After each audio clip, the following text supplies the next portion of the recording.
안녕하세요. 흑잡스입니다. 최근 직장인 사회초년생 1억 모으기 이후 영상을 올렸습니다. 올리고 여러 생각이 들더라고요. 과거와 현재 그리고 미래가 얼마나 앞으로 달라질까 한번 생각을 해봤습니다. 결론은 미래의 속도는 지금보다 얼마나 더 빨라질까였습니다. 지금도 엄청 빠르잖아요. 그래서 이제는 직장인 1억 모으기에서 직장인 사회초년생 2년 모으기로 상향 조정하여 목표를 위해 달려야 할 것 같다는 생각이 들었습니다. 세상이 미쳐 돌아가는 것만큼 저도 이 부분에서는 좀 더 미쳐야 하지 않을까라는 생각이 들었기 때문입니다. 물론 돈이 전부는 아니고 돈을 모으면서도 놓치지 않아야 할 부분은 지켜야겠지만요. 답답하고 돈만 이야기하는 게 아니라 도전적이고 목표를 해내고 그 과정에서 몰입을 느끼게 되는 재미있는 목표가 될 것 같습니다. 그리고 요즘 오는 거대한 자산 상승의 파도에서 저를 지켜줄 목표이기도 할 것 같습니다. 영상을 지금 찍고 있는데도 되게 재밌고 흥분이 됩니다. 요즘 진짜 미쳤지 않습니까? 제가 1억 모으기에서 이제는 2억 모으기로 가야 한다고 생각한 이유는 다음과 같아요. 먼저 자산 가격입니다. 자산 가격이 몇 배씩 오르는 건 예사일이 아닙니다. 주식 시장이야 변동성이 엄청 크니까 코스피 1400에서 3000, 2배 가는 건 그렇다 쳐도 부동산들도 도봉구도 지금 10억이 넘었다고 합니다. 따블을 넘어선 곳들이 엄청 많아요. 돈은 계속해서 풀리고 있습니다. 우리나라도 20조 이상 또 푼다는 말이 있고 미국도 몇백 조도 아니고 몇천 조를 푼다고 말하고 있는 상황이에요. 그러면 사람들은 그 돈으로 주식이나 부동산 등 자산을 또 매수하지 않을까요? 그렇게 된다면 이미 자산을 가진 사람들이야 좋겠지만 신규 진입자나 저 같은 초년생들은 그 자산의 증가 속도를 따라잡기가 더욱 어려워질 것 같아요. 그러니 1억 모으기를 하며 그냥 돈만 모으고 있을 때가 아닌 것 같습니다. 2억 모으기로 저도 2배의 속도로 여러 가지 전략과 무기를 챙겨서 가야 되지 않을까 싶은 거죠.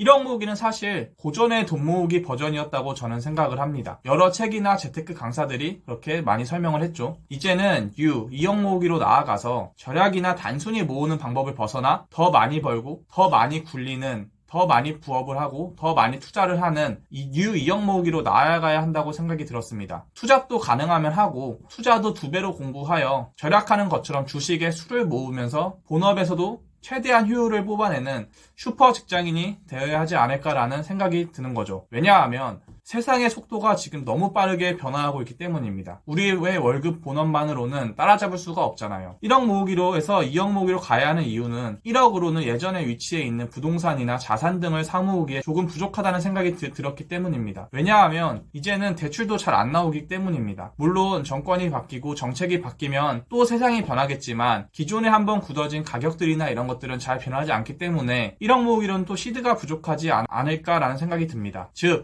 예전에 1억의 가치가 지금 1억의 가치가 아니라는 얘기입니다. 그래서 이제는 2억 모으기로 나아가서 목표와 저의 행동 전략 등을 수정해야 되겠다고 생각이 정말 많이 들었습니다. 저도 기존 전략에서 좀 벗어나서 다시 계획을 수정하고 움직여야겠다는 생각이 정말 많이 듭니다. 물론 힘든 점이 처음에는 있겠지만 어차피 1억 모으기나 2억 모으기나 한번 루틴이 잡히고 계획을 세워서 움직이면 그건 비슷할 것 같습니다. 목표가 너무 커서 포기하기보다는 어떻게 하면 목표를 달성할까, 효율성을 어떻게 높일까에 초점을 맞추고 한번 저는 움직여볼 생각입니다. 작년과 올해 제일 많이 느끼는 건 거대한 파도에 점점 뒤로 밀려가고 있다는 생각이 많이 들었습니다. 지금도 저는 개인적으로 저 스스로는 잘하고 있다고 생각을 하지만 상대적으로 봤을 때는 밀리고 있다는 생각이 드는 것이죠. 자산이라는 게 상대적이기 때문에 다시 한번 계획을 수정하여 움직여야겠다고 하는 생각이 들었던 것입니다. 물론 이게 좀 힘들고 어렵겠지만 분명 하다 보면은 재미있고 보람을 좀 느낄 것 같아요. 5년 전에 처음 시작할 때 느꼈던 그 막막한 느낌이 지금은 점점 없어지고 있기 때문입니다. 할 수 있을 것 같고 과정이 지금 재밌어졌습니다. 일은 과거에 비해서 더 많이 하지만 재미있습니다. 시도하지 않았다면 몰랐을 재미입니다. 제가 왜 또 이렇게 생각을 했냐면 지금 이 흐름에서 한번 밀려나 버리면 그냥 다 놔버리게 될 것 같아서입니다. 사람은 자신이 생각하는 것보다 너무 높은 벽을 만나면 시도하는 게 아니라 포기하게끔 되어 있는 것 같아요. 그리고 지금 벽은 점점 더 높아지고 있다고 생각이 듭니다. 지금 이렇게 하지 않으면 나중에는 높아진 벽 앞에서 포기하게 되고 그러면 제 회사 생활도 좀 재미없어질 것 같고 왜 하나 이런 생각도 들 것 같아요. 미래의 계획도 재미없어질 것 같고 그냥 저냥 제가 살아가고 있을 것 같습니다. 몰입과 도전에서 오는 재미가 상당한데 그것을 잃어버리고 살게 될 수도 있다는 생각이 든 거죠.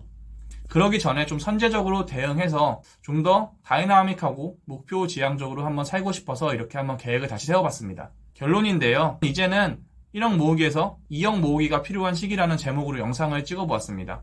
너무 가슴 답답한 이야기라고 생각할 수도 있으나 저는 반대로 생각하면 더 도전적이고 더 재미있는 목표라고 생각이 듭니다. 아직 시드가 너무 작은데 금융자산 2억 모으기 목표를 향해서 한번 나아가 보려고 합니다. 정말 이 과정이 힘들고 어렵겠지만 해낸다면 정말 재밌고 앞으로 제가 한 70년은 더 살게 될 텐데 그 과정 속에서 저에게 큰 힘을 주지 않을까라는 생각이 듭니다. 오늘도 긴 영상 시청해주셔서 정말 감사드리며 좋아요, 구독하기, 알람 설정도 한 번씩만 부탁드릴게요. 항상 감사합니다.